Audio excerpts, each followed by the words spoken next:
com o advogado tributarista, especialista em agronegócio, Eduardo Birbigé, hoje ao vivo com a gente. Muito obrigado pela presença ao vivo, Birbigé. É um prazer estar aqui, Tavinho. Bom, a gente separou alguns assuntos aqui, mas eu tenho que aproveitar esse gancho aí, inclusive aproveitando a fala da ministra, a senadora e ex-ministra Tereza Cristina, muito pertinente, diga-se de passagem, que existem 27 mil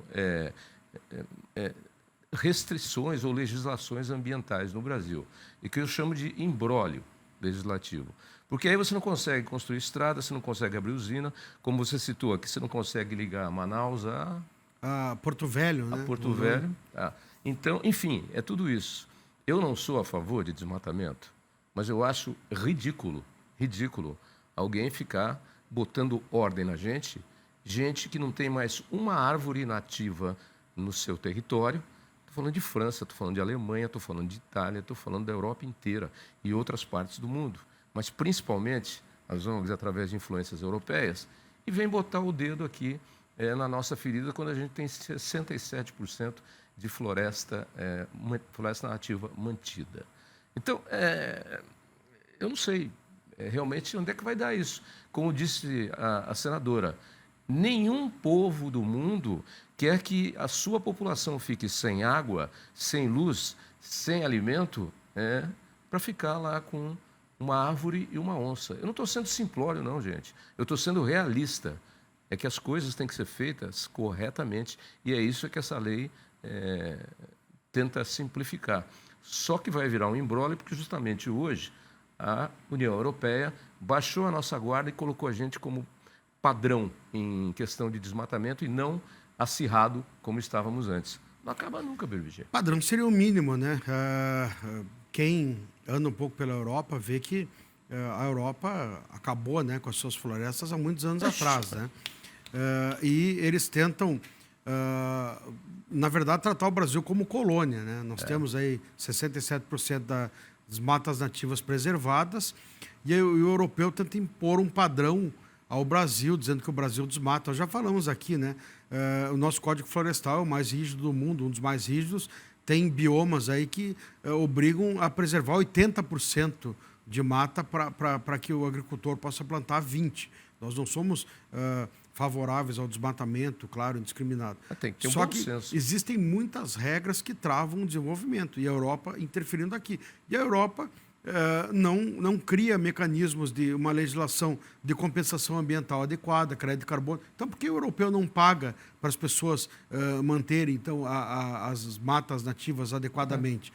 O pouquinho que eles mantêm lá fora, eles pagam para os seus cidadãos. Então, o sujeito mantém 10 hectares de mata em qualquer lugar do mundo, ele vive muito bem. Aqui no Brasil não tem isso. Então, quer dizer, são as interferências indevidas, né? Querendo encilhar o brasileiro aqui. Não, ninguém derruba nada. Vamos virar o pulmão do mundo, tá? Às custas do quê, né? Então, 70% do Brasil não tem energia, não tem desenvolvimento, não tem nada para sustentar, digamos assim, para ser o pulmão da Europa, dos Estados Unidos. Enquanto isso, eles vão desmatando, desenvolvendo. Olha, nem filme de romano contra aqueles povos bárbaros do norte, quando é feita a batalha, é feita em alguma floresta nativa. Ou é em alguma floresta tropical que nós preservamos, ou às vezes você vê cenas que são feitas em florestas replantadas, né, de pinos e etc. e tal, que eram coisas que naquela época não existiam. Nem filme de batalha de romano com os povos bárbaros tem cenário original para ser produzida a batalha. Portanto, é ridículo esse negócio. Não, e eles exploram muito, né? Esses dias eu estava vendo um documentário sobre os nórdicos, que são grandes madeireiros, né? Eles têm toda uma legislação e é bem arrojada para explorar a madeira, né? Eles reflorestam e derrubam e pronto, é um grande mercado para eles, né? E é isso. Ninguém aqui defende desmatamento antes que alguém escreva alguma coisa aqui, mas nós estamos querendo o mínimo de consciência e consenso para que as coisas possam ser feitas dentro dos limites que o desenvolvimento tem que ter, né? É só fazer corretamente. Mas vem cá, tem imbróglio aí cada vez maior na reforma tributária, hein? Porque agora o Conselho Superior, você separou para a gente aqui do Comitê Gestor do IBS, foi instalado, os membros são indicados pelos estados, vão tomar posse e o STJ prevê o aumento de processos por novos impostos e 500 empresas testarão o sistema da reforma tributária. E agora tem juiz de tudo quanto é lado. Como é que vai chegar num consenso sobre as coisas? São várias confusões. Na verdade, eles previam a maravilha, né? Seria um paraíso a reforma tributária, e está vendo que tem confusão para tudo que é lado. Primeiro, o comitê gestor. Os municípios estão fora. Os municípios não indicaram os membros. Lembrando o nosso telespectador, o comitê gestor serão 54 membros, 27 indicados pelos estados e 27 pelos municípios. Eles começaram a instalaram o comitê gestor, só os estados nomearam. Os municípios já desistiram de nomear, por enquanto, porque não concordam com a composição do comitê gestor. Já é a primeira briga. E já tem ações tramitando da Confederação dos Municípios.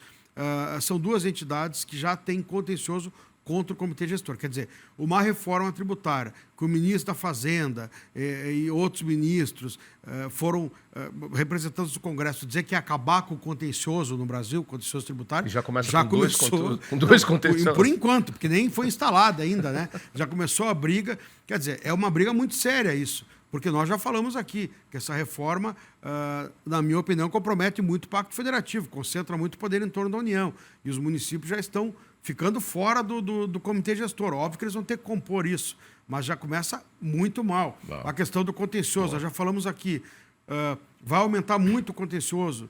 O STJ já disse isso, porque a questão da competência, nós vamos lembrar que o nosso telespectador vão unificar os impostos. Então, nós vamos ter uma briga de competência, vai ter tributos federais, estaduais, municipais juntos, vai ter briga da Procuradoria. Quem vai processar? Procuradoria Estadual, Federal, Municipal. Os procuradores estão brigando. E agora esse comitê gestor vai ser um super órgão que vai julgar os processos administrativos. Já estão falando em 774 julgadores. Imagine o tamanho disso. Vai chegar num consenso. É um cabide de emprego. E agora estão brigando. Quem vai ser a competência? Porque agora já estão dizendo que não vão colocar pessoas vinculadas à Receita. Estão brigando. Então é uma briga. Já falam no cabide de emprego, agora estão brigando porque estão dizendo que não vão colocar gente da Receita. Os procuradores estão brigando para dizer qual a competência. Quer dizer, não iria ter contencioso. Agora o STJ fez um grupo de estudo, está dizendo que pode triplicar o contencioso. Ninguém sabe a competência. O que nós já falamos aqui várias vezes? Que essa reforma foi feita de forma apressada. Tudo isso deveria ter sido decidido. Entendeu? Como que está aprovada a reforma e não sabe nem quem vai julgar os processos. Deixa eu jogar mais querosene na fogueira. Aí 500 empresas vão testar o sistema da reforma tributária em junho.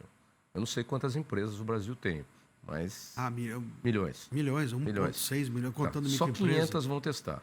As outras vão continuar no regime normal.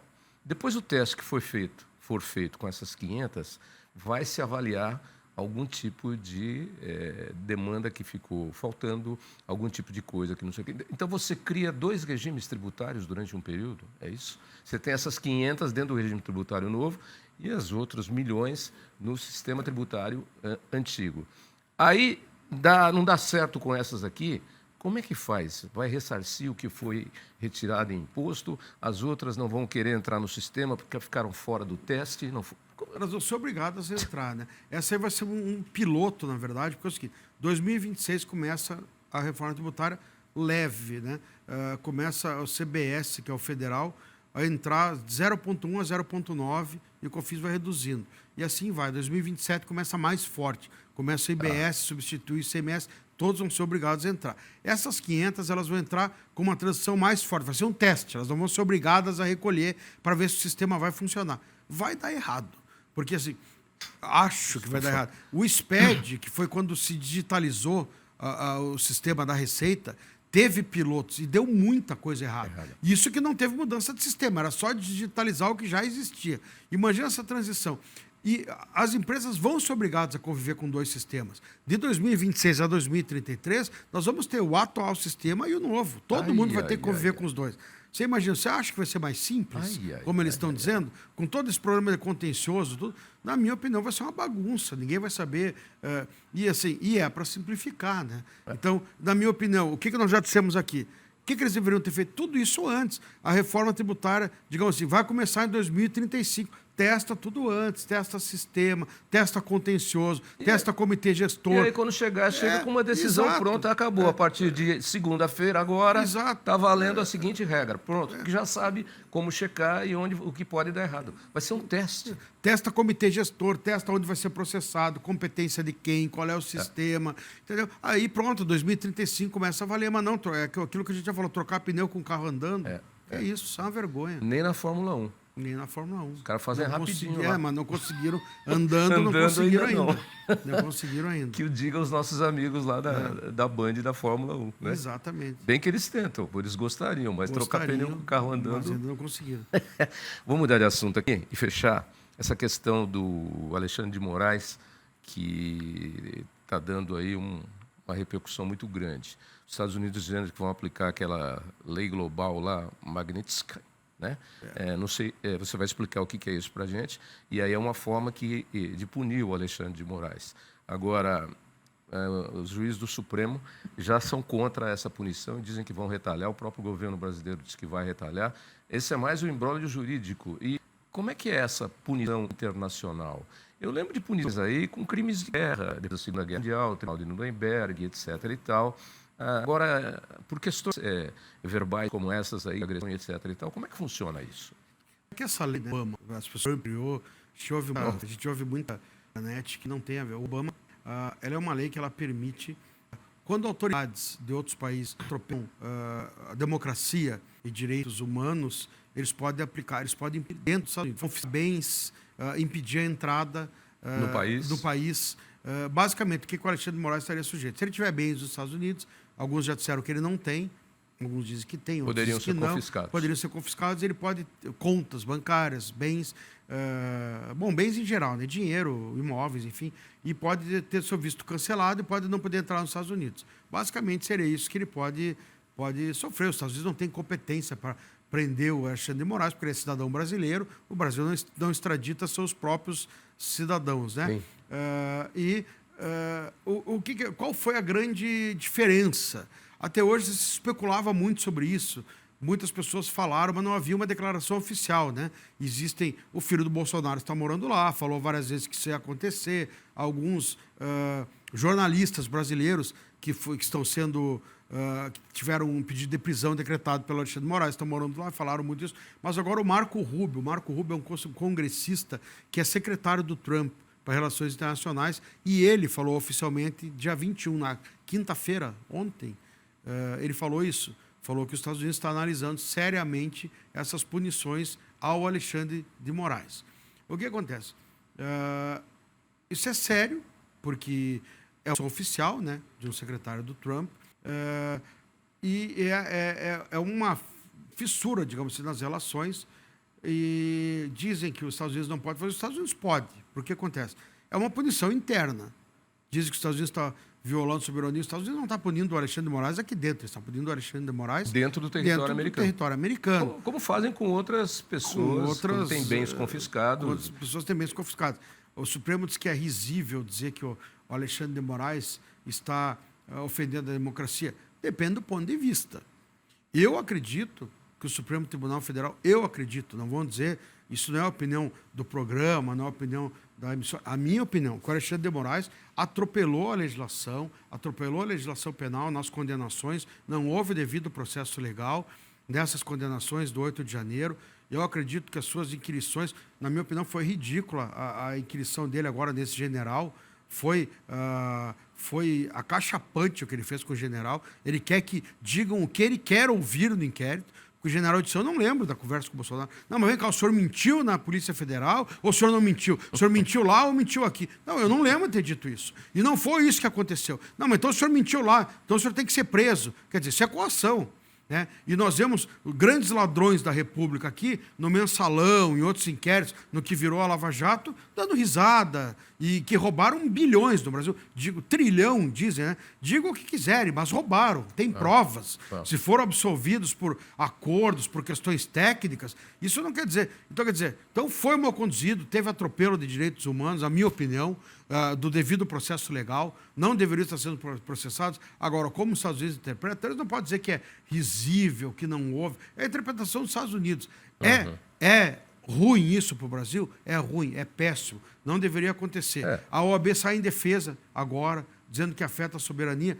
Só que é estranho a OAB se manifestar nisso e a OAB não se manifestar em uma série de coisas que o Supremo faz, atropelando os direitos dos advogados, acabando com a sustentação oral, debochando dos advogados, o Alexandre de Moraes rindo dos advogados, o advogado pedindo impedimento com razão de vários ministros no julgamento do Bolsonaro, que deram declarações fortes contra o Bolsonaro, e ele rindo, daqui a pouco não tem ninguém para julgar o Bolsonaro. Não tem mesmo. Primeiro que ele não deveria nem ter sido julgado lá, e todos deram declarações contra o Bolsonaro. E por que a OAB não se manifesta nesses casos e agora lança uma nota com relação a isso? Realmente, não deveríamos ter chegado nesse ponto, né? Agora, chegou porque houve situações graves. Não vou julgar aqui se é válido, se o Alexandre de Moraes merece isso ou não, se deu causa. O importante é que chegou a esse ponto e agora, não deveria ter chegado. Não deveria ter chegado, chegou nesse ponto. Se isso vai ser levado a cabo, se os Estados Unidos podem pensar melhor, entendeu? Porque o Brasil é um parceiro de relações há muitos anos com os Estados Unidos. Pode ser que lá na hora os Estados Unidos pense melhor e isso não aconteça. Mas só o fato de ter uma declaração, isso está reverberando no mundo inteiro. Eu vi nos jornais europeus, jornais do mundo inteiro. Isso é ruim para o Brasil. No resumo da ópera, virou notícia e não tinha que virar notícia. Não tinha que virar notícia. Se tivessem algumas conversas e etc. e tal. Ok, BBG, até sexta que vem, então, tá bom? Até sexta. Okay. Obrigado, um ótimo final de semana. Para você também, um ótimo final de semana. E os seus endereços a gente pisca na tela aí, o Alex pisca sempre lá, para que o pessoal possa ativar você aí para outros assuntos, que você é uma pessoa que... Eu não consegui falar com o BBG, para vocês terem uma ideia. Eu cheguei aqui 10h30, 10h30 eu já estava aqui, né? Aí eu não consegui falar com o BBG porque ele estava lá com 3, 4, 5 assuntos lá e com pessoas resolvendo coisas lá. A gente só foi conversar sobre o que a gente ia falar aqui no estúdio, agora, a hora que ele entrou, que ele estava até agora lá resolvendo vários e vários assuntos. Desculpa, eu te dei a devida atenção, estava falando com um cliente lá de Rondônia. Não, parabéns pela sua dinâmica, eu admiro muito a sua dinâmica. Obrigado. Bom final de semana e até sexta. Até sexta, obrigado. Até mais.